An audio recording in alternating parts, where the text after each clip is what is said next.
திருக்கரத்தால் தாங்கி என்னை திருசித்தம் போல் நடத்திடுமே. குயவன் கையோ களிமண்ணா அனுதினம் நீ வானைந்திடுமே. குயவன் கையோ களிமண்ணா அனுதினம் நீ வானைந்திடுமே. வசனம் தியானிக்கையோ இதயமதோ ஆறுதவே. காரிருளோ நடக்கையிலே தீபமாக வழி நடத்தும். காரிருளோ நடக்கையிலே தீபமாக வழி நடத்தும். ஆழ்கடலில்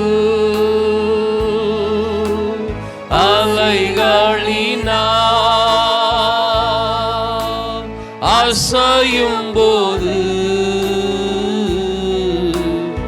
என் படகில் ஆத்ம நண்பர்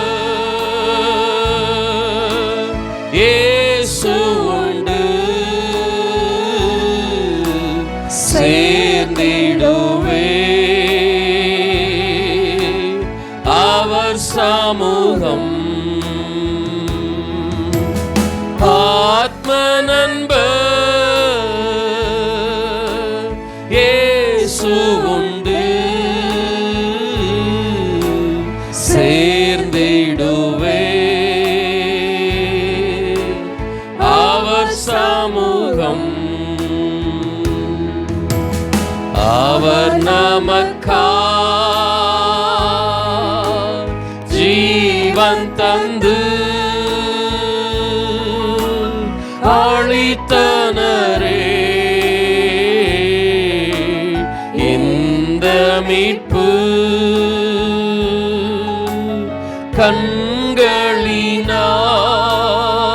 கண்களினால் காண்கின்றேனே.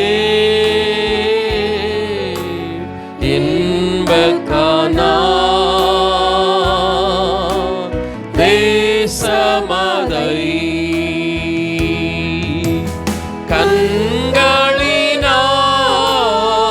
கண்களினால் காண்கின்றேனே.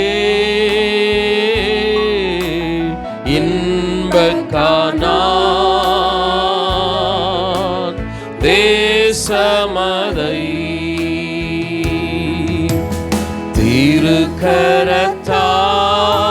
திருக்கரத்தால் தாங்கி என்னை திருசித்தம் போல் நடத்திடுமே.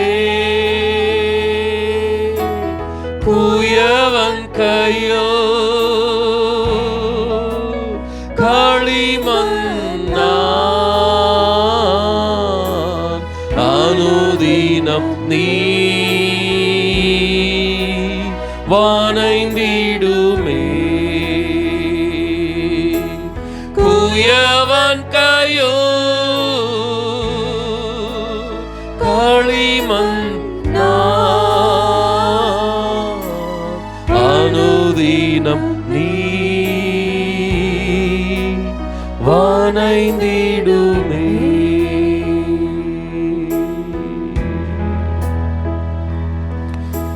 பிதாவாகிய தேவனாலும் கர்த்தராகிய இயேசு கிறிஸ்துவினாலும் கிருபையும் சமாதானமும் உண்டாவதாக. ஆமென். இந்த மே மாதத்திற்குரிய வாக்குத்தத்த தியான வசனம், உங்களுக்கு ஆவியை அளித்து உங்களுக்குள்ளே அற்புதங்களை நடப்பிக்கிறவர் தேவன். கலாத்தியர் 3:5 வைத்துதான் இன்றைக்கு வாக்குத்தத்த வசனத்தை நாம் தியானித்திருக்க வேண்டும். ஆனால் இந்த மாதத்திற்குரிய வாக்குத்தத்த செய்தியை நான் 2ஆம் வாரத்திற்கு நான் தள்ளி வைக்கிறேன். இன்றைக்கு நம் எல்லாருக்கும் நன்கு அறிந்த மிகவும் ஆசீர்வாதமான ஒரு வசனத்தை இந்த நாளின் தியான செய்திக்காக நான் வைக்கிறேன். கர்த்தர் நம்மோடு கூட இடைபடுவாராக, தம்முடைய வார்த்தைகளினால் நம்மை பலப்படுத்துவாராக. யோவான் 14:1. உங்கள் இருதயம் கலங்காதிருப்பதாக, தேவனிடத்தில் விசுவாசமாயிருங்கள், என்னிடத்திலும் விசுவாசமாயிருங்கள். இந்த செய்தியை கேட்டுக்கொண்டிருக்கும் போதே தேவனுடைய சமாதானம் உங்களுடைய இருதயத்தை ஆளுகை செய்வதாக என்று ஆண்டவராகிய இயேசு கிறிஸ்துவின் நாமத்தினாலே நான் வேண்டிக் கொள்ளுகிறேன். இருதயம் கலங்குவது என்பது இந்நாட்களில் தவிர்க்க முடியாத ஒன்றாக இருக்கிறது. எத்தனையோ பிரச்சனைகளை அனுதினமும் சந்தித்துக் கொண்டிருக்கிறோம். நாம் சந்திக்கிற பிரச்சனைகள், போராட்டங்கள் நம்முடைய இருதயத்தை கலங்கச் செய்து கொண்டிருக்கிறது. நம்முடைய இருதயத்தின் கவலையை, கலக்கத்தை பார்க்கிற ஆண்டவர் நம்முடைய அருகில் வந்து சொல்லுகிறார், உங்கள் இருதயம் கலங்காதிருப்பதாக. உட்கார்ந்து கொண்டிருக்கிறோம், சிந்தித்து கொண்டிருக்கிறோம், பார்க்கிறார்கள், விசாரிக்கிறார்கள், எப்படி இருக்கிறீர்கள்? நன்றாக இருக்கிறேன், அவ்வளோதான். இல்லைன்னா நம்ம டல்லாக இருக்கிறத பார்த்துட்டு என்ன கவலையாக இருக்கிறீங்க? ஒன்றும் இல்லை. ஆனால் மனிதர்களுக்கு நம்ம எல்லாவற்றையும் சொல்ல முடியாது. நம்முடைய பாரங்களை, கவலைகளை, அழுத்தங்களை சொல்ல முடியாது. நம்முடைய இருதயத்தை பார்க்கிற கர்த்தர், வேதம் சொல்லுகிறது, மனுஷன் முகத்தை பார்ப்பான், கர்த்தரோ இருதயத்தை பார்க்கிறார். இருதயத்தை கவலைகள், பாரங்கள் அழுத்தி கொண்டிருக்கிறது. முகம் மிகவும் சுருங்கி வேதனையோடு, வருத்தத்தோடு நாம் காணப்படுகிறோம். கர்த்தர் பக்கத்தில் வருகிறார், உங்கள் இருதயம் கலங்காதிருப்பதாக. அன்பானவர்களே, இந்த காலவெளியிலே உங்களுடைய இருதயத்தை தேவ சமாதானம் ஆளுகை செய்வதாக. என்னென்ன பயங்கள், என்னென்ன கவலைகள், என்னென்ன பாரங்கள் உடையவர்களாக நீங்கள் இருக்கிறீர்கள். வயதானவர்களுக்கு சில கவலைகள் உண்டு, கணவன் மனைவிமார்களுக்கு கவலைகள் உண்டு, படிக்கிற வாலிப தம்பி தங்கைமார்களுக்கு கவலை உண்டு, பெற்றோர்கள் கிட்ட கூட பிள்ளைகள், மாணவர்கள், மாணவிகள் தங்களுடைய பயத்தை, கவலையை தெரியப்படுத்த முடிவதில்லை. சில பெற்றோர்கள் புரிந்து கொள்ளாமல், நான் இவ்வளவு கஷ்டப்படுகிறேனே, இவ்வளவு பணம் செலவழிக்கிறேனே என்று கோபப்படுகிறார்கள், எரிச்சல் அடைகிறார்களே தவிர அந்த பிள்ளைகளுடைய மனதில் இருக்கிற பயம், கவலைகளை விளங்கி கொள்ள முடிவதில்லை. இன்றைக்கு சின்ன குழந்தைகளுக்குள் கூட கவலைகள் இருக்கிறது. இப்படி கவலைகள் நிறைந்த, பாரம் நிறைந்த இருதயத்தை உடைய, அங்கத்தினர்கள் நிறைந்த ஒரு குடும்பமாய், சபையாய் நாம் இருக்கிறோம். ஆனால் இந்த காலவெளியிலே தேவனுடைய வார்த்தைகளை கேட்டுக்கொண்டிருக்கிற இந்த நேரத்தில் உங்களுடைய இருதயத்தை தேவ சமாதானம் ஆளுகை செய்ய ஆண்டவர் அனுக்கிரகம் செய்வாராக. சிந்தனைகள் தான் நம்முடைய இருதயத்தை மிகவும் பாரப்படுத்துகிறது. அதனால் தான் ஆண்டவர் சிந்தனைகளுக்கு ஒரு வாக்குத்தத்தத்தை கொடுக்கிறார். யோவான் சுவிசேஷம் 14:27. சமாதானத்தை உங்களுக்கு வைத்து போகிறேன், என்னுடைய சமாதானத்தையே உங்களுக்கு கொடுக்கிறேன். உலகம் கொடுக்கிற பிரகாரம் நான் உங்களுக்கு கொடுக்கிறதில்லை. உங்கள் இருதயம் கலங்காமலும் பயப்படாமலும் இருப்பதாக. சமாதானம் நம்முடைய உள்ளத்தின் ஆழத்தில் இருக்க வேண்டியது சமாதானம். இந்த சமாதானம் நம்முடைய இருதயத்தில் இருக்க வேண்டும் என்றால் நம்முடைய எண்ணங்கள், நம்முடைய சிந்தனைகளை கர்த்தர் ஆளுகை செய்கிறவராக இருக்கிறார். ஆண்டவர் கொடுக்கிற சமாதானம் எப்படிப்பட்ட சமாதானமாக இருக்கிறது? அது உலகம் கொடுக்கிறது போல அல்ல. உலகம் கொடுக்கிறது, மனிதர்கள் கொடுக்கிற சமாதானம் என்பது ஒரு நிரந்தரமற்றது. அது நம்முடைய காயத்துக்கு, இருதயத்தின் காயத்துக்கு மருந்தாக இருக்காது. சில வார்த்தைகள் இருக்கலாம், ஆனால் அந்த காயம் நீங்குகிற மருந்தாக உலகம், மனிதர்கள் தருகிற சமாதானம் இருக்காது. ஆனால் தேவனது வார்த்தைகள், தேவனது சமூகம் நம்முடைய இருதயத்துக்கு ஒரு மருந்தாக, நம்முடைய காயங்களை ஆற்றுகிறதாக காணப்படும். அன்பானவர்களே, காயங்கள், வேதனைகள், பயங்கள், பாரங்கள். யாரை தேடி போய் கொண்டிருக்கிறோம்? எந்த சமூகத்தை நாடிக்கொண்டிருக்கிறோம்? இந்த நேரத்தில் இவர்கள் இருந்தால் எனக்கு கொஞ்சம் ஆறுதலாக இருக்கும், என் பக்கத்தில் இந்த நபர் இருந்தால் எனக்கு ஒரு சமாதானமாக இருக்கும். மனிதர்களை நாடுகிறோம், சில முகங்களை தேடுகிறோம், ஆனால் அந்த முகங்களோ நமக்கு தூரமாக இருக்கிறது. அவளுடைய அன்பான ஆறுதலான வார்த்தைகளோ நமக்கு எட்டா கனியாக தூரமாக இருக்கிறது. ஆனால் ஆண்டவர் சொல்லுகிறார், உலகம் தருகிற சமாதானம் அல்ல. அப்படி என்றால் அது குறைவுள்ளது, அது நிறைவானது அல்ல. ஆண்டவர் சொல்லுகிறார், என் சமாதானத்தை, அந்த நிறைவான சகோதரனை சகோதரியே, உங்களுடைய இருதயம் கலங்காதிருக்க வேண்டுமானால் தேவ சமூகம், தேவ வார்த்தை இவைகளில் அடைக்கலம் புகுந்து கொள்ளுங்கள்.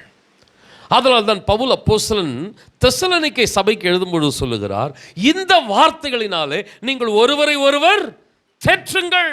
எந்த வார்த்தைகளினாலே? வேத வார்த்தைகளினாலே.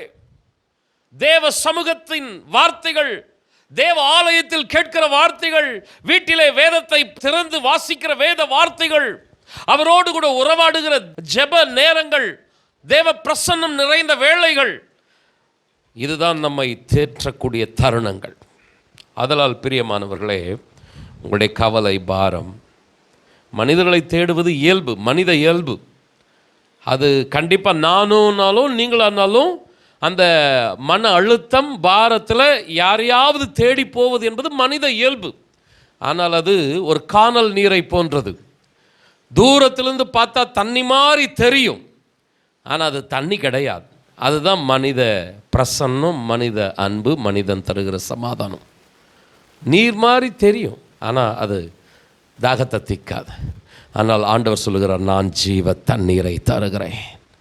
என்னிடத்தில் வந்து நான் கொடுக்கிற தண்ணீரை வாங்கி குடிக்கிறவனுக்கு தாகம் உண்டாகவே உண்டாகாது. 2 கரங்களை கொஞ்சம் உயர்த்தி, தகப்பனே, ஊழியக்காரனோ விசுவாசியோ, ஒரு குடும்பத்தில் இருக்கிற வயதான தகப்பன் தாய்மாரோ, கணவன் மனைவியோ, வாலிப தம்பி தங்கைமார்களோ, பாரங்கள், கவலைகள், பயங்கள் நிறைந்த இந்த உலகத்தில் யாரையும் தேடி போனாலும் எங்களுக்கு அந்த பயம் போகவில்லை, எங்களுடைய இருதயம் சமாதானம் அடையலை. தொடர்ந்து காயங்கள், வருத்தங்களோடவே அலைந்து தெரிந்து கொண்டிருக்கிறோம். ஆனால் எங்கள் பக்கத்தில் வருகிறீர், உங்கள் இருதயம் கலங்காதிருப்பதாக. உலகம் தருகிற சமாதானம் அல்ல, என்னுடைய சமாதானத்தை நான் உங்களுக்கு தருகிறேன், உங்கள் இருதயம் கலங்காமலும் பயப்படாமலும் இருப்பதாக. எங்கள் தகப்பனே, உம்முடைய சமூகம் எங்களை தொடர்ந்து நடத்துவதாக. சத்தமாக ஆமென் சொல்லுங்களேன். ஆண்டவருக்கு மகிமை உண்டாகட்டும். என் பக்கம் நீர் இரும், ஓ இயேசுவே, நான் உம்மை விட்டு வாழ முடியாது. அந்த பாடலை பாடும்போதெல்லாம் ஒரு தேவ சமூகத்தை, பிரசன்னத்தை உணர முடியும். அன்பானவர்களை, நமக்கு பக்கத்தில் இருந்து நம்மை நடத்துகிற தேவன் குடும்பமாக, தனித்தனியாக, சபையாக நம்மை நடத்துவாராக. பிலிப்பியர் 4ஆம் அதிகாரம் 6ஆம் 7ஆம் வசனங்கள். நீங்கள் ஒன்றுக்கும் கவலைப்படாமல் எல்லாவற்றையும் குறித்து உங்கள் விண்ணப்பங்களை ஸ்தோத்திரத்தோடே கூடிய ஜெபத்தினாலும் வேண்டுதலினாலும் தேவனுக்கு தெரியப்படுத்துங்கள். அப்பொழுது எல்லா புத்திக்கும் மேலான தேவ சமாதானம் உங்கள் இருதயங்களையும் உங்கள் சிந்தனைகளையும் கிறிஸ்து இயேசுவுக்குள்ளாக காத்துக்கொள்ளும். உங்கள் இருதயம் கலங்காதிருப்பதாக என்று சொன்ன ஆண்டவர் நம்மை ஜெப அறைக்கு அழைக்கிறார். உங்களுடைய பாரங்கள், உங்களுடைய கவலைகள் எல்லாவற்றையும் ஜெபத்தினாலே, வேண்டுதலினாலே தேவனுக்கு தெரியப்படுத்துங்கள். அப்பொழுது எல்லா புத்திக்கும் மேலான தேவ சமாதானம் உங்கள் இருதயங்களை, உங்களுடைய சிந்தனைகளை கிறிஸ்து இயேசுவுக்குள்ளாய் காத்துக்கொள்ளும்.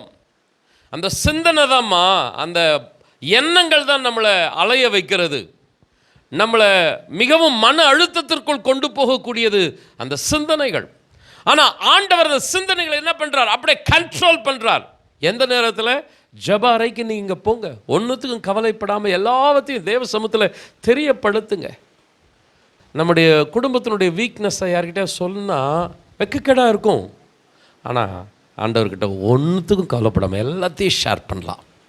நம்ம குடும்பத்தை குறித்து அக்கறையுள்ள தேவன். எத்தனை பேர் ஆமேன்னு சொல்கிறீங்க? நம்முடைய தனிப்பட்ட வாழ்க்கையை சில நேரம் யார்கிட்டையும் ஷேர் பண்ண முடியாது, ஐயோ என்ன நினைப்பாங்க. ஆனால் ஆண்டவர்கிட்ட உட்காந்து, ஆண்டவரே, நான் இவ்வளோ பலவீனமானவனாக இருக்கிறேன், என் குடும்பம் இவ்வளோ ஆண்டவரே பரிதாபமானதாக இருக்குது, என் பிள்ளைகள் இப்படி ஆண்டவரே மிக ஆண்டவரே வேதனையான ஒரு சூழ்நிலையில் இருக்கிறாங்க, ஷேர் பண்ணுங்க. கர்த்தர் நல்ல சிந்தனைகளை, சமாதானத்தை முதல்ல நம்ம இருதயத்தில் தருவார். ரொம்ப டென்ஷன், ரொம்ப பயம், ரொம்ப பதட்டம் இன்னும் குடும்பத்தை அழிவுக்கு நேராக கொண்டு போகிறது. அதிகப்படியான கோபம், அதிகப்படியான டென்ஷன் இன்னைக்கு குடும்பத்தை இன்னும் சீரழித்து கொண்டு இருக்கிறது. அன்பான சகோதரனை, சகோதரியே, உங்கள் இருதயம் கலங்காதிருப்பதாக. அருமையானவர்களை, நான் இன்றைக்கு இந்த வசனத்திலிருந்து 3 குறிப்புகளை உங்கள் மத்தியில் வைக்கிறேன். நீங்கள் கவனமாய் கேட்க நான் அன்போடு கூட கேட்டுக்கொள்கிறேன். கர்த்தர் நம்மோடு கூட இருப்பாராக. முதல் குறிப்பு, கவலைகள் தேவன் மீது உள்ள நம்பிக்கையை, தேவனோடுள்ள உறவை பாதிக்க வைக்கிறது. நம்ம கவலையை ஏனோதானோ நினைக்கிறோம். ரொம்ப பாரத்தோடு முடங்கி போய் உட்காரத ஒரு பெரிய ஒரு இஷ்யூவாக நம்ம நடுக்கிறது கிடையாது. ஆனால் நான் இன்றைக்கு சொல்கிறேன், அதை ஒரு ரொம்ப கவனமாக நீங்கள் கையாளணும். அருமையானவர்களை, ஒரு வியாதி பலவீனம் வரும் பொழுது நீங்கள் எப்படி அதை கவனமாய் கையாளுவீர்களோ, அதுபோல் இந்த கவலை, பாரம், மிகவும் மன அழுத்தம் வரும்பொழுது கவனமாய் இருங்கள்.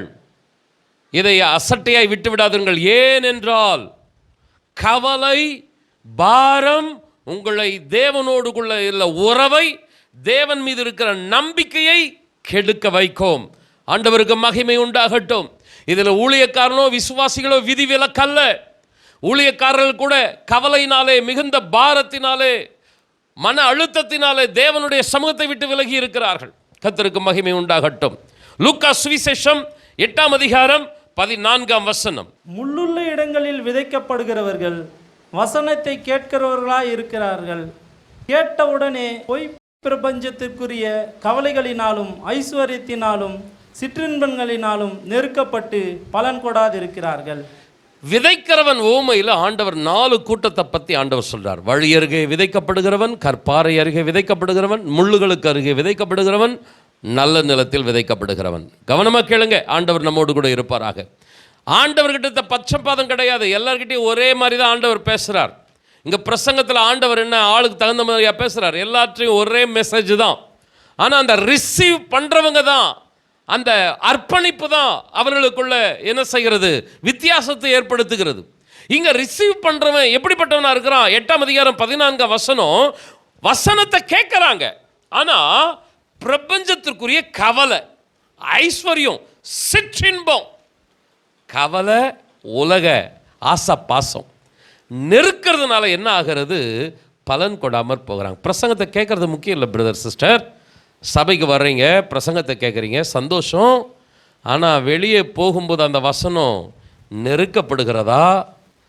உலக ஆசா பாசம், கவலை, பாரம் நெருக்கிறதுனால என்ன ஆகிறது?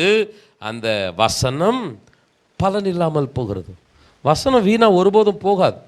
உன்னுடைய அர்ப்பணிப்பு குறைவாக இருக்கிறதுனால வசனம் பேலன்ஸ் செய்யலை. அன்பானவர்களே, தேவனிடத்தில் பட்சபாதம் இல்லை. ஒரு குடும்பத்தை ஆசீர்வதித்து ஒரு குடும்பத்தை இன்னும் தள்ளாட வைக்க தேவன் பட்சபாதம் உள்ளவர் அல்ல. இந்த இடத்துல நாம் பார்க்கிற மனிதர்களுடைய சமுதாயத்தில் பார்க்கிற மனிதர்களிடத்தில் வேண்டுமானாலும் பட்சபாதம் இருக்கலாம். நேசிக்கலாம், சிலரை நேசிக்கலாம், சிலரை பகைக்கலாம். அவர்கள் மனிதர்கள். ஆனால் அப்படி இருக்கக்கூடாது. ஒருவேளை உலகம் அப்படி இருக்கலாம், சபை அப்படி இருக்கக்கூடாது. 2வது குறிப்பு நான் அப்படி கொண்டு வருகிறேன். அருமையானவர்களே, தேவன் பட்சபாதம் உள்ளவர் அல்ல. உங்களை எப்படி நேசிக்கிறாரோ அதே போல தான் ஒவ்வொருவரையும் கர்த்தர் நேசிக்கிறார். ஒவ்வொருவரையும் ஆசீர்வதிக்க ஆண்டவர் துடிக்கிறார். ஆனால் நம்முடைய இருதயத்தில் இருக்கிற பாரங்கள், கவலைகள் நம்மை தடுமாறச் செய்கிறது. ஆண்டவருடைய ஊழியத்துக்கு பாதையை ஆயத்தம் படுத்த வந்தவன் யோவான் ஸ்நானகன். யோவான் ஸ்நானகன் தான் வனாந்திரத்தில் ஆண்டவருக்கு வழியை ஆயத்தப்படுத்தும்படி வந்தவன். இயேசுவுக்கே ஞானஸ்நானம் கொடுத்தவன். ஆனால் சிறைச்சாலையில் இருக்கும் பொழுது பயம், கவலை, சந்தேகம் அவனுடைய இருதயத்தை ஆட்கொண்டதினாலே அவன் தடுமாற்றம் அடைந்தான். ஊழியக்காரனாக இருந்தாலும் சரி, விசுவாசியாக இருந்தாலும் சரி, கவனமாக இருங்க. ஒரு பயம், கவலை எனக்கும் உண்டு, உங்களுக்கும் உண்டு. ஆனால் இந்த கவலை, பயத்தில் நம்ம என்ன ஸ்டாண்டர்ட் எடுக்கிறோம்? நம்ம தேவ சமூகத்தை போய் தேடி நாடி அதை சார்ந்து கொள்கிறோமா? உலகம், மனுஷன் போகிறோமா? கவனமாக இருங்க. ரொம்ப ரொம்ப பலவீனமாயிடுவீங்க. மன அழுத்தம் அதிகமாகிடும், கவலை, பயம் அதிகமாகிடும். ஆண்டவரை விட்டு போயிடுவீங்க, சபையை விட்டு நின்றுடுவீங்க. ஜெபம் குறைஞ்சிரும், விசுவாசம் குறைஞ்சிரும், ஆண்டவரை குறை சொல்ல ஆரம்பிச்சிருவீங்க. கர்த்தருக்கு மகிமை உண்டாகட்டும். இது உங்களுக்கு எனக்கு ஊழியக்காரனுக்கு விசுவாசிக்கணும் இல்லைங்க, ஆண்டவர் இயேசுவுக்கு இந்த பிரச்சனை வந்ததுங்க. ஆண்டவர் என்ன பண்ணுறார் பாருங்க, யோவான் சுவிசேஷம் 12ஆம் அதிகாரம் 27ஆம் வசனம். இப்பொழுது என் ஆத்துமா கலங்குகிறது, நான் என்ன சொல்லுவேன்? பிதாவே, இந்த வேலை நின்று என்னை ரட்சியும் என்று சொல்வேனா? ஆகிலும் இதற்காகவே இந்த வேலைக்குள் வந்தேன். அருமையானவர்களே, ஆண்டவருடைய ஆத்துமா கலங்கி கொண்டிருக்கிறது. ஆண்டவர் மரணத்தை சந்தித்து கொண்டிருக்கிறார். கோதுமை மணி எப்படி ஒரு மரணத்துக்கு தன்னை அர்ப்பணிச்சு தனித்திருக்கிறதோ, ஆண்டவர் மரணத்திற்காக ஒப்பு கொடுக்கப்பட்டு அவர் கடந்து போய் கொண்டிருக்கிறார். அந்த மரண பாதை, சிலுவை பாதை, பயம், கலக்கம், கவலை ஆண்டவருக்குள்ளும் காணப்பட்டது. ஆனால் ஆண்டவர் என்ன பண்ணார்? அந்த பயம், கவலை நிறைந்த பாதையில் மனுஷன் பாதத்தில் போய் விழுந்தாரா? பேதுரு, யோவான், யாக்கோபு கொண்டு வாப்பா, நம்ம கொஞ்ச நேரம் கொஞ்சம் டைம் ஸ்பெண்ட் பண்ணலாம், கொஞ்சம் மனம் விட்டு பேசினா கொஞ்சம் நல்லா இருக்கும், ஏதாவது கொஞ்சம் நேரம் உட்காந்து பேசலாம் அப்படின்னு போனாரா? பேதுரு, யோவான், யாக்கோபு கூட்டு போயிட்டு வாப்பா கொஞ்ச நேரம் என்ன பண்ணலாம்? ஜெபம் பண்ணலாம். அந்த வந்த பார்ட்னர்ஸ் தூங்கிட்டாங்க. பிரதர், சிஸ்டர், சில நேரம் உங்கள் பயத்தை, கவலையை புரிஞ்சிக்க மாட்டாங்க பக்கத்தில் இருக்கிறவங்க. லைஃப் பார்ட்னராக கூட இருக்கலாம், புருஷன் பொண்டாட்டியாக இருக்கலாம், ஊழியக்கார விசுவாசியாக இருக்கலாம், புரிஞ்சிக்க மாட்டாங்க. ஆனால் உங்கள் இருதயத்தை நன்றாய் புரிந்திருக்கிறவர் கர்த்தர். ஹல்லேலூயா. ஆண்டவர் என்ன பண்ணார் தெரியுமா? என் ஆத்துமா கலங்குது, நான் என்ன பண்ண போறேன்? 28ஆம் வசனத்தில் பாருங்க, பிதாவே, உமது நாமத்தை மகிமைப்படுத்தும் என்றார். ஆண்டவர்கிட்ட போய் நேராக முழங்கால உட்காந்துட்டார். ஆண்டவரே, பயம், கவலை, பாரம் இருக்கிறது, நீர் மாத்திரம் மகிமைப்படணும். ஆண்டவரே, நீர் மாத்திரம் மகிமைப்படணும். கொஞ்சம் 2 கரங்களை உயர்த்தி, தகப்பனே, சபை கவலைப்படுகிற சூழ்நிலை இருக்கிறது. விசுவாசிகளுடைய வீடுகள் பயம், கவலை நிறைந்த வேலைகளாக இருக்கிறது. ஆண்டவர் ஏன் இந்த செய்தி இன்றைக்கு கொடுக்க வைக்கிறார் எனக்கு தெரியவில்லை. நான் மாதத்தின் முதல் வாரம் அந்த வாக்குத்தத்த செய்தியை கொடுக்கிறேன். ஆனால் ஆண்டவர் இந்த வார்த்தையை கொடுக்க வைக்கிறார். என்ன பயம், என்ன கவலை, என்ன தேகால், போங்கள் நேராக தேவ சமூகத்துக்கு, கரங்களை உயர்த்தி சொல்லுங்கள், பிதாவே, நான் உம்முடைய மகன், நான் உம்முடைய மகள். ஹல்லேலூயா. உம்முடைய நாமத்தை நீர் மகிமைப்படுத்த வேண்டும். என்னால் உம்முடைய நாமம் தூஷிக்கப்படக்கூடாது. எத்தனை பேர் ஆமென் சொல்றீங்க? என்னுடைய குடும்பத்தில், என்னுடைய பிள்ளைகளுடைய வாழ்வில், என்னுடைய தனிப்பட்ட வாழ்வில் நீர் மகிமைப்படணும் ஆண்டவரே. கொஞ்சம் சத்தமா ஆமென் சொல்லுங்களேன். அன்பானவர்களே, உங்க ஜெபத்துக்கு மனிதர்கள் வேண்டுமானாலும் வெண்கலம் போல இருதயம் இருக்கலாம். மனுஷங்கிட்ட போய் இரக்கத்தை கேட்டு பாருங்க, அந்த இருதயம் இரும்பு மாதிரி இருக்கும். அந்த இருதயத்தில் அன்பு குறைஞ்சு இருக்கலாம். ஆனா ஆண்டவர் உடனே வானத்தை திறந்து பதில் அளிக்கிறார். மகிமைப்படுத்தினேன், இன்னமும் மகிமைப்படுத்துவேன் என்கிற சத்தம் வானத்திலிருந்து உண்டாயிற்று. 2 கரங்களை உயர்த்தி அல்லேலூயா. இம்மட்டும் ஓ குமாரனே, என்னுடைய வார்த்தையை கேட்டு என்னுடைய சித்தத்தை செய்கிற என் மகனே, அல்லேலூயா, இம்மட்டும் உன்னை மகிமைப்படுத்தினேன். இதோ ரோமர்கள் எத்தனை உனக்கு விரோதமாய் எழும்பினாலும், உனக்கு கடினமான சிலுவை மரண பாதையை நியமித்தாலும் நான் உனக்கு ஒரு வாக்கு கொடுக்கிறேன். இன்னமும் நான் என்னுடைய நாமத்தை மகிமைப்படுத்திக் கொள்வேன். கரங்களை நல்ல தட்டி அல்லேலூயா. ஓ மகனே, மகளே, சகோதரனே, சகோதரியே, இம்மட்டும் உங்கள் மூலமாய் தேவனுடைய நாமம் மகிமைப்பட்டது போல இனிமேலும் மகிமைப்படும். எத்தனை பேர் ஆமென் சொல்றீங்க? போய் ஆண்டவருடைய பாதத்தில் அமர்ந்துருங்க, ஜெபத்தில் கொஞ்சம் உட்கார்ந்துருங்க. வாலிப தம்பி, தங்கச்சி மாறுங்க. உங்களுடைய பாரம், கவலையை சில நேரம் பேரண்ட்ஸ் கூட புரிஞ்சிக்க மாட்டாங்க. பேரண்ட்ஸ் உங்களுடைய பயம், கவலையை பிள்ளைகள் கூட புரிஞ்சிக்க மாட்டாங்க. ஊழியக்காரன் என் கவலை, பாரத்தை நீங்கள் கூட புரிஞ்சிக்க மாட்டீங்க. ஏன்? உங்கள் பாரம், கவலையை முழுசாக என்னால் கூட புரிஞ்சிக்க முடியாது. நம்ம எல்லாம் ஹியூமன் நேச்சர், அவ்வளோதான். ஆனால் நம்ம ஆண்டவர் நல்லவர். அல்லேலூயா. 2 கரங்களை உயர்த்தி, ஆண்டவரே, என் இருதயம் கலங்கும் போது, நான் பாரத்தில் தடுமாறும் போது, ஆண்டவரே, நீ பக்கத்தில் வாரும். உங்கள் இருதயம் கலங்காது இருப்பதாக சொல்லும்.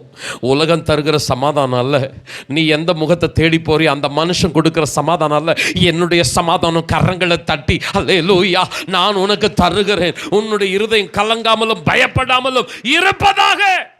கொஞ்சம் சத்தமாக ஆமேன்னு சொல்லுங்களேன். ஆண்டவருடைய நாம மகிமைப்படட்டும். பிலிப்பியர் 4:6-7 வாசித்தோம். நீங்கள் ஒன்றுத்துக்கும் கவலைப்படாமல் எல்லாவற்றை குறித்து ஸ்தோத்திரத்தோடு கூட விண்ணப்பத்தினால ஜெபத்தினால தேவனுக்கு தெரியப்படுத்துங்க. ஆண்டவர் உட்கார்ந்தார். ஆண்டவரே, எவ்வளோ பேருக்கு நன்மை செஞ்ச ஆண்டவரே. 5000 பேர் வயிறார பூசிச்சாங்க, எத்தனையோ பேர் சுகம் பெற்றாங்க. ஆனால் இந்த கடினமான பாதையில் என் பக்கத்தில் ஒருத்தரும் இல்லை. சீஷர்களை எனக்காக தான், ஊழியத்துக்காக தான் நான் ட்ரெயின் பண்ணேன். ஆனால் சீஷர்களும் என்னுடைய பெயின் புரிஞ்சிக்கல. ஆனால் பிதாவே, உமது நாமத்தை மகிமைப்படுத்தும், உமது அடியான நீர் தனியாக விட்டுறாதரும். ஆண்டவர் வந்தார். இது வரைக்கும் நான் மகிமைப்பட்டேன், இன்னமும் மகிமைப்படுவேன். உங்கள் ஒவ்வொரு கரத்தை பிடிச்சு சொல்கிறார், இது வரைக்கும் நான் தான் உங்களை நடத்தினேன். எத்தனை பேர் ஆமேன்னு சொல்கிறீங்க?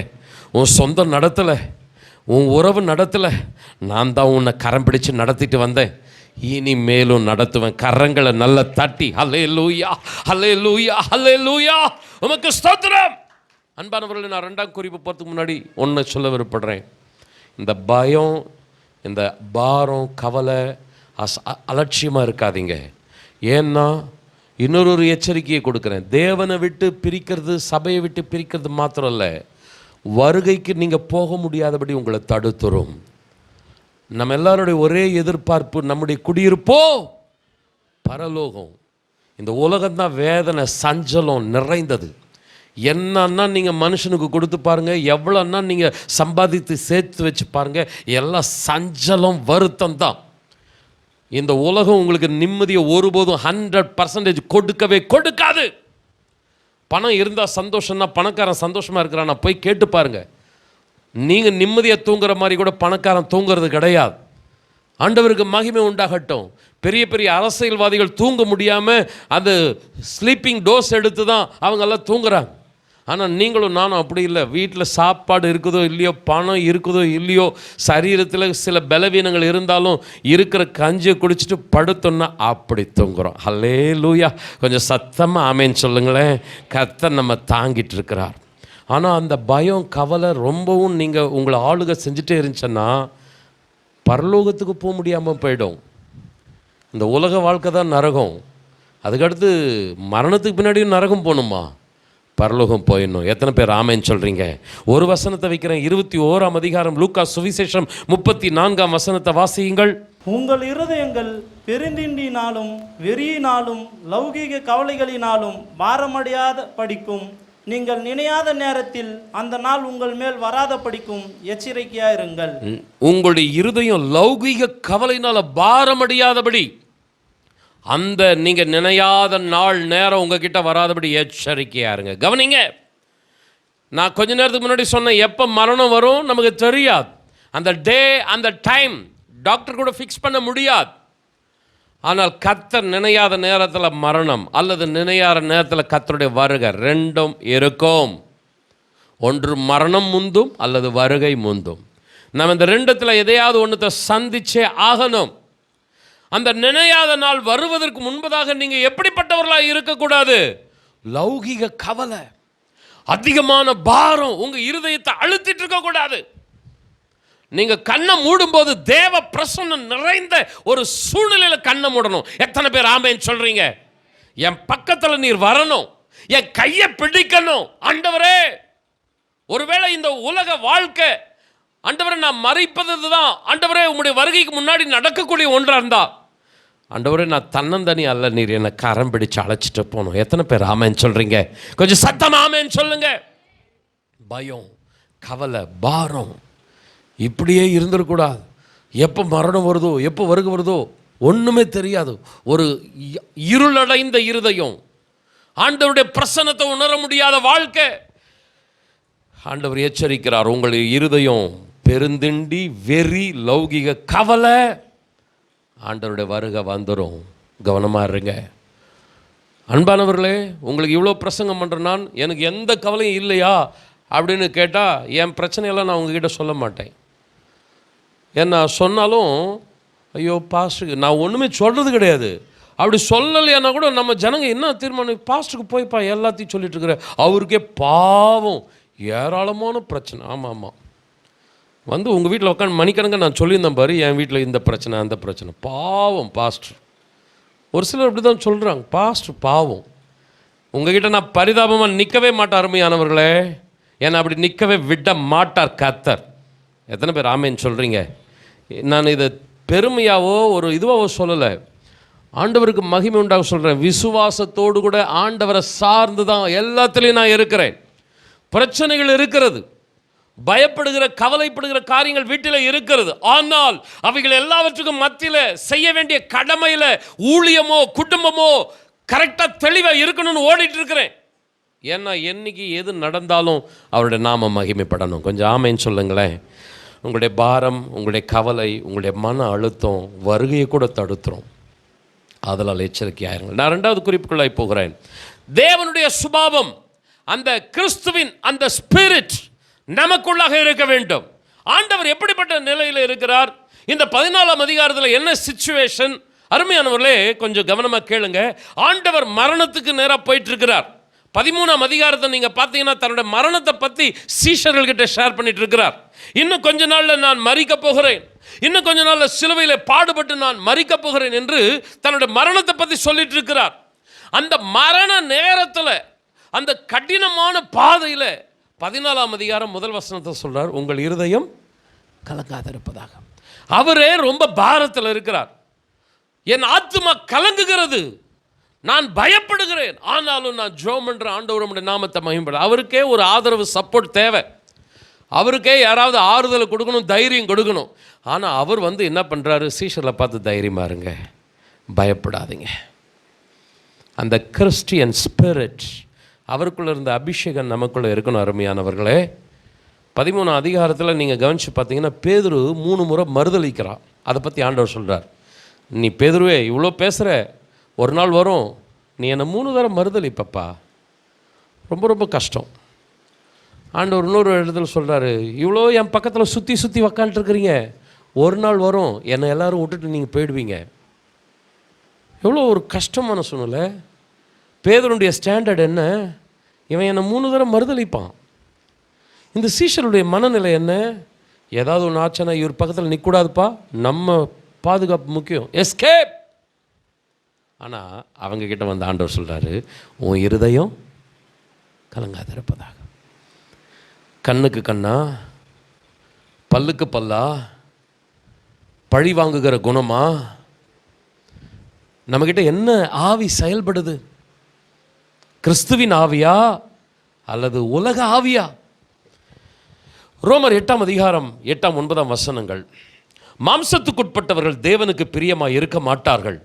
தேவனுடைய ஆவி உங்களில் வாசமாய் இருந்தால் நீங்கள் மாம்சத்துக்குட்பட்டவர்களாய் இராமல் ஆவிக்குட்பட்டவர்களாய் இருப்பீர்கள். கிறிஸ்துவின் ஆவி இல்லாதவன் அவருடையவன் அல்ல. கிறிஸ்தவர்கள் என்று நாம் சொல்லிக் கொண்டிருக்கிறோம்.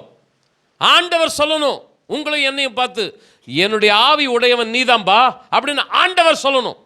நம்ம சொல்லிக்கிறோம், நான் அபிஷேகம் பெற்றவன், நான் கிறிஸ்தவன், நான் ஊழியக்காரன், நான் ஆஹா ஓஹோ. ஆண்டவர் சொல்கிறார் உன்னை பார்த்து, ஏன் ஆவி உங்ககிட்ட இருக்குதுன்னு சொல்ல முடியுமா? இன்னைக்கு பழி வாங்குகிற சுபாவம் சபைக்குள்ளே இருக்குது, ஊழியக்காரங்கிட்ட இருக்குது, விசுவாசிகள் கிட்ட இருக்குது, விசுவாச குடும்பங்கள் கிட்ட இருக்கிறது. ஆண்டவருக்கு மகிமை உண்டாகட்டும். தேவனுடைய ஆவி உங்களுக்குள்ளே இருந்தால் நீங்கள் மாம்சத்துக்குட்பட்டவர்களாக இல்லாமல் ஆவிக்குட்பட்டவர்களாக இருப்பீர்கள். அடுத்த சென்டென்ஸை கவனிங்க, கிறிஸ்துவின் ஆவி இல்லாதவன் அவருடையவன் அல்ல. சபையில் உக்காந்துங்கன்னு பழி, வெறுப்பு, கசப்பு, எரிச்சல், விரோதம், உலக ஆவிதான் இங்கே உங்களுக்குள்ள இருக்கு. நீ உக்காந்துட்டு இருக்குது வேணும்னா சபையாக இருக்கலாம், என்னை பற்றி நான் சொல்லிக்கிறேன், நான் பிரசங்கம் பண்ணுறது வேணும்னா பைபிளாக இருக்கலாம். என்கிட்ட கிறிஸ்துவின் ஆவி இல்லாமல் உலக ஆவி இருந்துச்சுன்னா தகர டப்பா தான், மற்றவர்களுக்கு பிரசங்கம் தான், ஆனால் நான் ஆகாதவனாக போயிடுவேன். ஆண்டவர் என்னை எச்சரிப்பாராக, கடிந்து கொள்வாராக. என்னை எங்கேயாகிலும் நான் சறுக்கினேன் என்றால் கர்த்தர் என்னை சரிப்படுத்துவாராக. உங்களுக்கு நான் வான் பண்ணுறேன், இது ஆறுதலின் செய்தியும் எச்சரிக்கை செய்தியும் சேர்த்தே நான் கொடுக்குறேன். இன்னைக்கு சரியில்லை, சபை சரியில்லை, குடும்பம் சரியில்லை, உலக ஆவி சபைக்குள்ளே வந்துடுச்சு, வீட்டுக்குள்ளே வந்துடுச்சு. ஆண்டவர் என்ன செய்தார்? நீங்கள் என்னுடையவர்களாக இருக்கும்படி நான் உலக ஜனங்களை விட்டு நான் உன்னை என்ன பண்ணேன்? பிரிச்செடுத்தேன். உலகத்துக்கும் உனக்கும் வித்தியாசம் இருக்கணும். பக்கத்து வீட்டுக்காரனுக்கும் கிறிஸ்தவனுக்கும் ஒரு வித்தியாசம் இருக்கணும். ஆனால் இன்னைக்கு கணவன் மனைவி ஒரே சரீரம்மா, ஹஸ்பண்ட் அண்ட் ஒய்ஃப் ஒரே சரீரம். ஆனால் என்ன பெரிய பிரச்சனைன்னா, மனைவியை கணவன் பழி வாங்குறான், கணவனை மனைவி பழி வாங்குறான். ரொம்ப ரொம்ப கடினமான சூழ்நிலை. ஒரே சரீரம், கொஞ்சம் புத்தியோடு யோசிக்கணும். ஒரு சரீரத்தை யாராவது ரெண்டாக வெட்டுவாங்களா? தன்னுடைய சரீரத்தை யாராவது பகைப்பார்களா?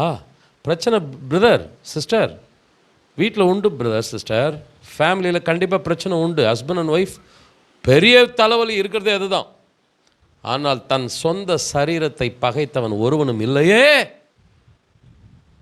நேசிக்கிறது எங்கே ஸ்டார்ட் ஆகணும்? உன் உடம்புலையே ஸ்டார்ட் ஆகணும். உன் ஃபேமிலியை நேசிக்காமல் நீ அடுத்தவங்களை எப்படி நேசிக்க போகிற? உன் சொந்த குடும்பத்தை நேசிக்காமல் சபை எப்படி நேசிக்க போகிற? உலகத்தை எப்படி மற்றவங்களை எப்படி நேசிக்க போகிற? பெற்றோர் பிள்ளைகளை பழி வாங்குகிறார்கள், பிள்ளைகள் பெற்றோர்களை பழி வாங்குகிறார்கள். ஒரு விசுவாசி இன்னொரு விசுவாசியை பழி வாங்குகிறார்கள். ஆனால் நாம் ஆராதித்து கொண்டிருக்கிற தேவன்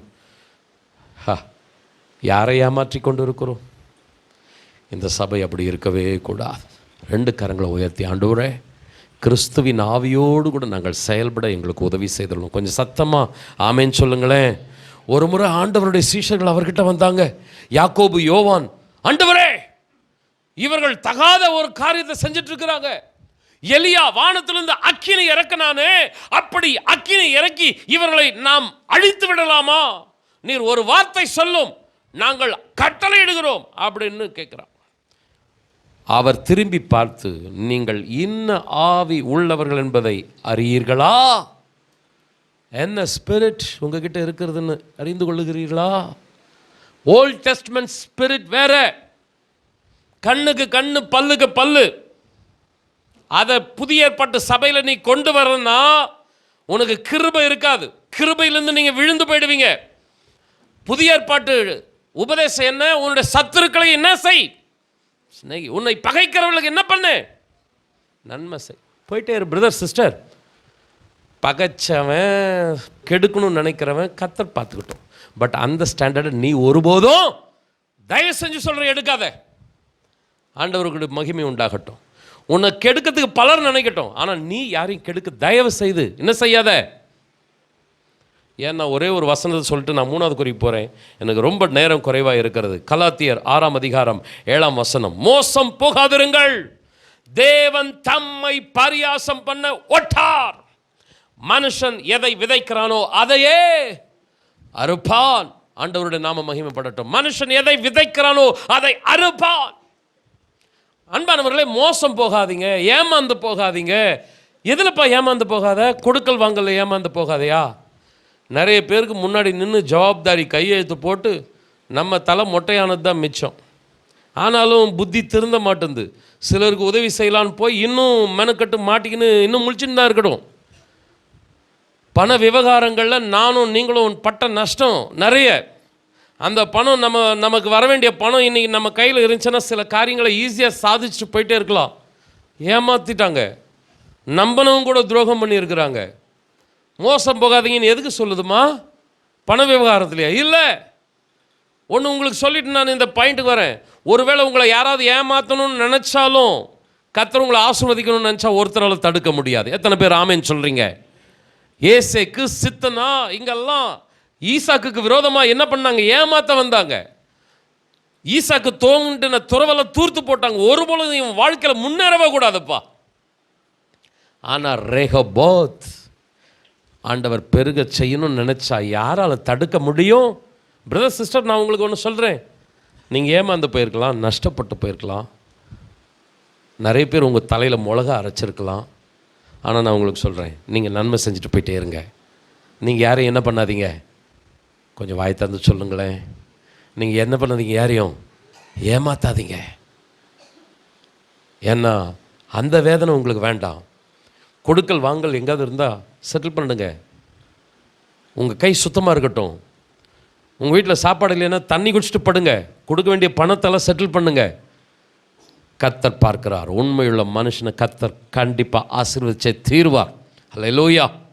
இந்த சபையில் நான் தைரியமாக சொல்ல முடியும், ஒருவரையும் நான் ஏமாற்றவில்லை என்று. ஆண்டவர் அப்படிப்பட்ட சாட்சி உங்களுடைய வாழ்க்கையில் தருவாராக. நான் இந்த பாயிண்ட்டுக்கு வந்துடுறேன். நான் பண விவகாரத்துக்கு போல, மனுஷன் எதை விதைக்கிறானோ அதை, எதை பற்றி இங்கே ஆண்டவர் இங்கே சொல்கிறாரு, நீ தீமையை விதைச்சேன்னா தீமை இருப்ப, சமாதானத்தை விதைச்சா சமாதானத்தை இருப்ப. நம்முடைய தேவன் நீதி உள்ளவருமா? நம்ம என்னென்ன செய்கிறோம், நம்முடைய ஆக்ட் ஒன்று ஒன்றா பார்த்துட்ருக்கிறாரு. நம்முடைய செயல்கள் எல்லாம் ஆண்டவர் கவனிச்சுட்டே இருக்கிறார். நம்ம என்ன விதைக்கிறோமோ அதை கண்டிப்பாக அறுத்துருவோம். அது லா, அதை மாற்றவே முடியாது. நீ ஒருத்தரை ஏமாத்தினேன்னா நீ எங்கேயாவது ஏமாந்துருவேன். நீ ஒருத்தருக்கு நஷ்டம், ஒரு குழியை வெட்டினீன்னா உனக்கு யாராவது ஒருத்தர் குழியை வெட்டிடுவாங்க. ஸோ நான் என்ன அன்பாக ரெக்வஸ்ட் பண்ணுறேன், ஆண்டவரை நிறைய பேர் மறந்தாங்க. ஆண்டவர் நிறைய நன்மை செஞ்சுட்டு இருந்தார், ஆனால் ஆண்டவருக்கு யாருமே சப்போர்ட்டாக இல்லை, இன்க்ளூடிங் சீஷர்கள், சபை. ஆனால் ஆண்டவர் அதை பற்றி கவலைப்படவே இல்லை. பிதா என் பக்கம் இருக்கிறார், நான் செய்ய வேண்டிய நன்மையை செஞ்சுட்டு போயிட்டே இருக்கிறேன்ட்டு ஆண்டவர் போயிட்டே இருந்தார். கர்த்தர் அவரை தூக்கி விட்டுட்டார். ஹல்லேலூயா. அவரை பாதாளத்தில் கட்டணும்னு நினச்சான் சாத்தான். கர்த்தர் அவரை உயர்ந்த இடத்துல கொண்டு போய் வச்சிட்டார். கர்த்தர் உங்களை ஆசீர்வதிப்பார். சமாதானத்தை விதையுங்கள். கொஞ்சம் சத்தமாக ஆமென் சொல்லுங்களேன். நன்மையை செய்யுங்கள், ஒருபோதும் தீமைக்கு தீமை சரி கட்டாதிருங்கள். யார் என்ன செய்தாலும் நீங்கள் நன்மை செய்து கொண்டு போய்கொண்டே இருங்கள். பிரதிபலன்கள் கர்த்தரிடத்தில் உண்டு. கொஞ்சம் சத்தமாக ஆமென் சொல்ல கேட்கிறேன். அந்நியனை ஒடுக்காயாக, எகிப்து தேசத்தில் அந்நியர்களாக இருந்த நீங்கள் அந்நியனுடைய இருதயத்தை அறிந்திருக்கிறீர்களே. அந்நியனை நீ என்ன பண்ணக்கூடாது, ஒடுக்கக்கூடாது. எகிப்து தேசத்தில் நீ யாரா இருந்த? ஒரு அந்நியனா இருந்த. அந்நியனா இருக்கும்போது நீ எவ்வளோ வேதனைப்பட்ட. இந்த எகிப்தியர்கள் என்ன இவ்வளோ ஒடுக்குறாங்களே அப்படின்னு நீ எவ்வளோ வேதனைப்பட்ட. இப்போ நீ யாரு? நீ அந்நியன் இல்லை, நீ இப்போ கானான் தேசத்தில் சுதந்திரவாளி. இதுக்கு முன்னாடி நீ பரதேசியா இருந்த, ஒரு சோறுக்கு வாய்ப்பில்லாமல் இருந்த. ஆனால் இன்னைக்கு கை நிறைய கர்த்தர் பணத்தை கொடுத்துருக்கிறார். இன்னைக்கு நீ செய்ய வேண்டியது என்னன்னா, அன்னைக்கு அந்நியன் என்ன ஒடுக்குறானேன்னு கலங்கனல்ல, இன்னைக்கு நீ யாரும் என்ன பண்ணக்கூடாது, ஒடுக்கூடாது. எவ்வளோ ஆண்டவர் நீதி உள்ளவர் பாருங்க. அந்நியனையே ஒடுக்கக்கூடாதுன்னும் போது சகோதரனை ஒடுக்கலாமா? சபையில் இருக்கிறவர்கள் சகோதரர்கள் அல்லவா, அந்நியர்கள் அவர்கள். அன்பானவர்களை, நம்ம என்ன ஸ்டாண்டர்ட் எடுத்துட்டு இருக்கிறோம்? ஆண்டவர் நம்மோடு கூட இடைபடுவாராக. இது மனித வார்த்தையாக நீங்கள் எடுப்பீங்கன்னா இதுக்கு கீழ்ப்படிய மாட்டீங்க. ஆண்டவர் மெசேஜை மாற்றிட்டார். எண்ணம் ஆண்டவர் பேசுகிறார்னா அதுக்கு நீங்கள் உங்களை அர்ப்பணியுங்கள். நான் கடைசி குறிப்புக்கு நான் போகிறேன். ஆண்டவர் நம்முடைய சபையை நடத்துவாராக. மூன்றாவது குறிப்பு, என்ன நடந்தாலும் விசுவாசத்தை விட்டு சபை விட்டு விலகக்கூடாது. விரும்பத்தகாத நிகழ்வுகள் நடக்கப் போகிறது. இயேசு சிலுவை பாடுகளை சந்திக்கப் போகிறார். பேதுரு மறுதலிக்கப் போகிறான். எல்லாரும் அவரை கைவிட்டு வெளியே போகப் போகிறார்கள். என்னென்னமோ நடக்கப் போகிறது. ஒருவரை ஒருவர் பயத்தோடு பார்த்து கொண்டு இருக்கிறார்கள். பேதுரு சீஷர்களை பார்க்கிறான், சீஷர்கள் பேதுருவை பார்க்கிறார்கள். எல்லாரும் ஒருவரை ஒருவர் பார்க்கிறார்கள். என்ன செய்ய போகிறோம்? ஒன்றும் புரியவில்லை. சபையில் இருக்கிற மூப்பர் முதற்கொண்டு சபையில் புதுசாக வந்திருக்கிற விசுவாசி வரைக்கும் கவலை, பயம். ஆனால் என்ன நடந்தாலும் சபையை விட்டு விசுவாசத்தை விட்டு விலகி போகக்கூடாது. அருமையானவர்களே, விரும்பத்தகாத நிகழ்வுகள் நடந்து கொண்டிருக்கிறது. ஒரு பெரிய பயம், நடுக்கம் அந்த இடத்தை சூழ்ந்திருக்கிறது. ஆனால் ஆண்டவர் அங்கே சொல்லுகிறார், உங்களுடைய இருதயம் கலங்காதிருக்கட்டும். தேவனிடத்தில் விசுவாசமாயிருங்கள், என்னிடத்தில் விசுவாசமாயிருங்கள். உங்கள் இருதயம் கலங்காதிருப்பதாக என்று சொன்ன ஆண்டவர் அப்படியே கம்ஃபர்ட் பண்ணிட்டு போயில்ல. தேவனிடத்தில் என்னிடத்தில் விசுவாசத்தில் நிலைத்திருங்கள். பிரதர் அண்ட் சிஸ்டர், சபையில சத்தியத்தில் நிலைச்சு நில்லுங்க. என்ன நடந்தாலும், புரிந்து கொள்ள முடியாத ஒரு கடினமான பாதையில நீங்கள் செல்லக்கூடிய சூழ்நிலை இருந்தாலும் நான் உங்களை அன்போடு கூட கேட்டுக்கொள்கிறேன். சத்தியத்தில், ஜெபத்தில், விசுவாசத்தில் நிலைத்து நில்லுங்கள். ஏன் இந்த காரியத்தை பாரத்தோடு நான் சொல்லுகிறேன்? அருமையானவர்களே, ஆண்டவர் இந்த யோவான் 14ஆம் அதிகாரத்தில் பேசிக் கொண்டிருக்கிற அந்த சம்பவத்தில் ஏறத்தாழ நடந்த அந்த காலகட்டத்தில் நடந்த ஒரு நிகழ்வு தான் திருவிருந்து ஆராதனை, ராபோஜனம். ஆண்டவராக இயேசு கிறிஸ்து அப்பத்தை எடுத்து கொடுக்கிறார். இது என்னுடைய சரீரம், நீங்கள் வாங்கி புசியுங்கள். திராட்சை ரசத்தை எடுத்து கொடுக்கிறார். இது என்னுடைய ரத்தம், நீங்கள் இதிலே பானம் பண்ணுங்கள். இதை புசிக்கிறவன் என்னில் நிலைத்திருக்கிறான், நான் அவர்களுக்குள் நிலைத்திருக்கிறேன். கடினமான சூழ்நிலை, மரண போராட்டம், சீஷர்கள் பயப்படுகிறார்கள். என்ன இனி எதிர்காலம் எப்படி இருக்கும்? ஒன்றுமே விளங்கிக் கொள்ள முடியவில்லை. ஆனால் ஆண்டவர் சொல்லுகிறார், என்னில் நிலைத்திருங்கள், நான் உங்களுக்குள் நிலைத்திருப்பேன். இந்த ஐக்கியத்துல ஒருத்தன் காணாம போயிட்டான். பேதுரு மறுதலிக்க போறான், சீஷரெல்லாம் விட்டு ஓட போறாங்க. ஒரு பெரிய ஒரு இடரலான சூழ்நிலை இருக்குது. ஆனா எல்லாரும் அப்படியே உட்கார்ந்து இருக்கிறாங்க சபையில. ஆண்டவர் கொடுக்கிற அப்பத்தை எடுத்து பயத்தோடு நடுக்கத்தோடு புசிக்கிறாங்க. என்ன நடக்க போது தெரியலையே, ஆனாலும் ஆண்டவரே நான் உமக்குள் நிலைத்திருப்பேன். என்ன நடக்குதுன்னு தெரியல, ஆனாலும் சபையை விட்டு விலக மாட்டேன். ஆனா ஒருத்தன் பாதியில எழுந்து நடை கட்டுறான். எழுந்து அவன் என்ன பண்ணிட்டு இருக்கிறான்? ஐக்கியம் நடந்து கொண்டிருக்கும் போதே எழுந்து வெளியே போகிறான். அவன் யூதாஸ் காரியத். அவன் அந்த அப்பத்தை புசித்து பாத்திரத்தில் பானம் பண்ணினாலும் அந்த அன்பில், அந்த ஐக்கியத்தில் அவன் தேவனோடு கூட இல்லை. ஒருவேளை அவன் இந்த வார்த்தை கேட்டிருக்கலாமோ என்று யோசிக்கிறேன். உங்கள் இருதயம் கலங்காதிருப்பதாக, தேவனிடத்தில் விசுவாசமாயிருங்கள், என்னிடத்திலும் விசுவாசமாயிருங்கள். இந்த வார்த்தை அவன் ஒருவேளை அதே இடத்தில் கடைசி வரைக்கும் உட்கார்ந்து கேட்டிருப்பானால் ஒருவேளை மறுதலித்திருக்க மாட்டான், ஒருவேளை அவன் காட்டி கொடுத்திருக்க மாட்டான், ஒருவேளை செத்து போயிருக்க மாட்டான். ஒருவேளை இதெல்லாம் தப்பு எல்லாம் பண்ணியிருந்தாலும் ஆண்டவரே என்னை மன்னியும் என்று ஆண்டவரிடத்தில் மறுபடியும் தன்னை அர்ப்பணித்திருப்பான். ஆனால் இந்த ஐக்கியத்தை விட்டு வெளியே சென்றதால், சபை கூடி வருதலை விட்டுவிட்டதால் அவனால் மறுபடியும் உயிர்ப்பிக்கப்பட முடியாமல் போய்விட்டது. அன்பானவர்களே, வாழ்க்கை என்பது ஏற்றத்தாழ்வுகள் நிறைந்தது. கண்டிப்பாய் கடினமான சூழ்நிலைகளை நாம் குடும்பத்தில், வாழ்க்கையில் சந்தித்துக் கொண்டிருக்கிறோம். என்ன நடந்தாலும் முழங்காற்படிடுவோமா? ஆண்டவரே உம்முடைய சத்தியத்தில் நிலைச்சு நிற்போம், உம்முடைய ஐக்கியத்தில் நிலைச்சு நிற்போம். கொஞ்சம் முழங்காற்படிட்டு ஆண்டவரை நோக்கி பார்த்து, ஆண்டவரே உமக்கும் எங்களுக்கும் இடைவெளி வர நாங்கள் இடம் கொடுக்க மாட்டோம். பவுல் அப்போஸ்தலன் சொல்லுகிறான், கிறிஸ்துவின் அன்பை விட்டு என்னை பிரிப்பவன் யார்? உபத்திரவமோ, பாடுவோ, எந்த ஒரு நாசமோசமோ, பட்டயமோ, எதுவும் என்னை கிறிஸ்துவின் அன்பை விட்டு என்னை பிரிக்கவே பிரிக்காது என்று நான் நிச்சயித்திருக்கிறேன். கரங்களை கொஞ்சம் உயர்த்தி, ஆண்டவரே தகப்பனே நாங்கள் உமக்குள் நிறைத்திருப்போம். தேவனிடத்தில் விசுவாசமாயிருங்கள், என்னிடத்திலும் விசுவாசமாயிருங்கள். ஆண்டவர் நிலைத்திருக்கும்படி எதிர்பார்க்கிறார். 3 குறிப்புகளை சற்று மனதில் கொள்ளுங்கள். ஆண்டவர் நம்மோடு கூட இடைபடுவாராக. ஹல்லேலூயா. கவலைகள், அதிகமான பாரங்கள் தேவனுடைய நாமத்தின் மீது நாம் வைத்திருக்கிற நம்பிக்கையை இழக்க வைத்துவிடும். தேவனை விட்டு, அவர் அந்த ஜபத்தை விட்டு நம்மை தூரமாய் கொண்டு போய்விடும். முள்ளுள்ள இடத்துல விதைக்கப்பட்டவன் பலனற்று போய்விட்டான். பாடுகள், பிரச்சனைகள் அவனை நெருக்கினதினாலே. ஆனால் நமக்கு நல்ல முன்மாதிரி ஆண்டவராக இயேசு கிறிஸ்து. பிரச்சனைகளுக்கு மத்தியிலே ஆண்டவர் ஜெபிக்கிறார். ஆண்டவரே நான் கலங்குகிறேன், நான் பயப்படுகிறேன், ஆனாலும் உம்முடைய நாமத்தை மகிமைப்படுத்தும். ஹல்லேலூயா. கொஞ்சம் சத்தமா ஆமென் சொல்ல கேட்கிறேன். நம்முடைய ஜெபங்கள், நம்முடைய தேவ சமூகத்திலே நாம் அமருகிற தருணங்கள் நமக்கு பலனான நேரங்களாய் மாறும். கரங்களை தட்டி கர்த்தரை மகிமைப்படுத்துவோமா? ஹல்லேலூயா, ஹல்லேலூயா. ஆண்டவரே உமக்கு ஸ்தோத்திரம் அப்பா. வருகையிலேயும் நாம் போய்விடாதபடி அவைகள் நம்மை தடுக்கக்கூடியதா இருக்கிறது. கரங்களை உயர்த்தி, ஆண்டவரே நாங்களுடைய சமூகத்துக்கு நாங்கள் ஆண்டவரே எங்களை தாழ்த்தி அர்ப்பணிக்கிறோம். ஆண்டவரே ஹல்லேலூயா. உம்முடைய வருகைக்கு நாங்கள் ஆயத்தமாக இருக்கணும். பாரங்கள், கவலைகள் எங்களுடைய இருதயத்தை அழுத்துவதினாலே ஜபம் குறைந்து போய், விசுவாசம் குறைந்து போய், ஆவியில் அனலற்று போய் உம்முடைய வருகையிலே நாங்கள் ஆண்டவரே அப்பா எடுக்கப்பட முடியாமல் கைவிடப்படுகிற அந்த பரிதாப நிலை வந்துடக்கூடாது. கொஞ்சம் கரங்களை உயர்த்தி, ஆண்டவரே எங்களை பலப்படுத்துவீராக. அந்த கிறிஸ்துவின் ஆவி எங்களுக்குள்ள இருக்கணும். ஆண்டவரே மறந்து போனவர்கள், கைவிடுகிறவர்கள், காட்டி கொடுக்கிறவர்கள், மறுதளிக்கிறவர்களுக்கும் உம்முடைய அன்பை நீர் வெளிப்படுத்தினீரே. நாங்கள் சத்துருக்களாக இருந்தோம், துரோகிகளாக இருந்தோம், எங்கள் மீதும் நீர் இத்தனை அன்பு காட்டினீரே. 2 கரங்களை உயர்ச்சி ஹல்லேலூயா. பிரசங்கம் பண்ணுறது முக்கியம் இல்லை ஆண்டவரே. எங்களுடைய வாழ்க்கையில் நாங்கள் அதை ஆண்டவரே, எங்களுடைய குடும்பத்தில், எங்களுடைய ஆண்டவரே சமுதாயத்தில் அதை நாங்கள் வெளிப்படுத்தணும். ஆண்டவரே சத்துருக்களையும் நேசிக்கிற, அவர்களுக்காக ஜெபிக்கிற, நன்மை செய்கிற அந்த ஆண்டவரே அபிஷேகம் எங்களுக்குள்ள இருக்கணும். ஆண்டவரே ஹல்லேலூயா. கொஞ்சம் 2 கரங்களை உயர்த்தி, ஆண்டவரே எங்களை நடத்துங்க, ஆண்டவரே எங்களை ஆண்டவரே உருவாக்குங்க. ஆண்டவரே ஹல்லேலூயா. மனுஷன் எதை விதைக்கிறானோ அதை அறுப்பான் என்று சொல்லப்பட்டிருக்கிறது. நாங்கள் கவனமாக இருக்க எங்களுக்கு உதவி செய்துள்ளவீராக. ஹல்லேலூயா.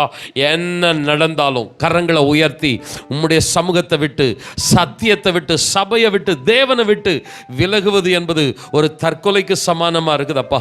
சபை கூடி வரதை விடுறதுன்றது எங்கள் தலைமையில் நாங்களே மண்ணள்ளி போட்டுக்கொள்கிற கதையாக இருக்குதப்பா.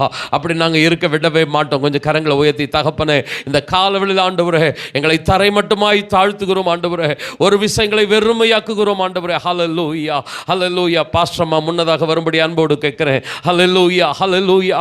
ஆண்டவருடைய பிரசன்னம் நம்மை நிரப்புவதாக. ஆமென். ஹல்லேலூயா. ஆண்டவரே, எங்கள் அன்பின் தெய்வமே, உமக்கு நன்றி செலுத்துகிறோம்.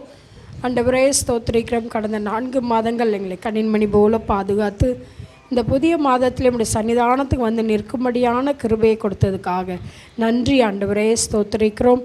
நீர் எங்களோடு பேசி நம்முடைய வார்த்தைகளுக்காய் ஸ்தோத்திரம் ஐயா. நாங்கள் கலங்குகிற நேரங்களிலே, எங்களுடைய இருதயம் ஆண்டவரே கண்ணீரினால் நிறைந்திருக்கிற நேரங்களில் உம்முடைய சமூகம் எங்களை ஆண்டவரை ஆற்றி தேற்றி அரவணைக்கிறதுக்காக நன்றி செலுத்துகிற ஆண்டவரே. உலகத்தின் எத்தனை பாரங்கள் ஆண்டவரை சுமைகள் எங்களை நெருக்கினாலும் நாங்கள் வந்து அடையத்தக்கதான கண்மலையாக நீர் இருப்பதற்காக நாங்கள் நன்றி செலுத்துகிறோம். இன்னுமாக உம்முடைய ஆண்டவரை பலனை ஆண்டவரே உம்முடைய சமூகத்தை ஆண்டவரை நாங்கள் உணரத்தக்கதான எங்கள் சபை மக்களையும் எங்களையும் உடைய பாதத்தில் தருகிறோம் ஆண்டவரே. அப்பா ஸ்தோத்திரிக்கிறோம் ஐயா. நாங்கள் நல்ல நிலத்தில் விதைக்கப்பட்ட விதைகளாக ஆண்டவரை 30, 60, 100 பலன் தருகிற மக்களாக எங்கள் ஒவ்வொருவரையும் நீங்கள் மாற்றும்படியாக நம்முடைய கிருபையில் கரத்தில் ஒப்பு கொடுக்கிற ஆண்டவரே. நீர் பொறுப்பெடுத்துக் கொள்ளும்படியாய் ஜெபிக்கிறோம் ஆண்டவரே. எத்தனை பிரச்சனைகள் வந்தாலும், போராட்டங்கள் வந்தாலும், கண்ணீரின் சூழ்நிலை வந்தாலும், அதற்கு மத்தியில் ஆண்டவரே நாங்கள் ஆண்டவரை உம்முடைய நாமத்திற்கென்று சாட்சியுள்ளவர்களாய் ஜீவிக்க கிருபை தாரும் ஐயா. எங்கள் சபை மக்களை ஒப்பு கொடுக்கிறோம். நீங்கள் வழி நடத்துங்க, ஆசீர்வதிங்க. இயேசுவின் நாமத்தில் பிதாவே, ஆமென். என் ஆத்துமாவே கர்த்தரை ஸ்தோத்திரி, என் முழு உள்ளமே பரிசுத்த நாமத்தை ஸ்தோத்திரி. என் ஆத்துமாவே கர்த்தரையே ஸ்தோத்திரி. கர்த்தர் செய்த சகல உபகாரங்களை மறவாதே. ஆமென். நம்முடைய கர்த்தராகிய இயேசு கிறிஸ்துவின் கிருபையும் பிதாவாகிய தேவனது அன்பும் பரிசுத்த ஆவியானவருடைய ஆசீர்வாதமான வழி நடத்துதலும் நம் அனைவரோடு கூட என்றென்றும் தங்கியிருப்பதாக. Praise the Lord. கர்த்தர் உங்களை ஆசீர்வதிப்பார்.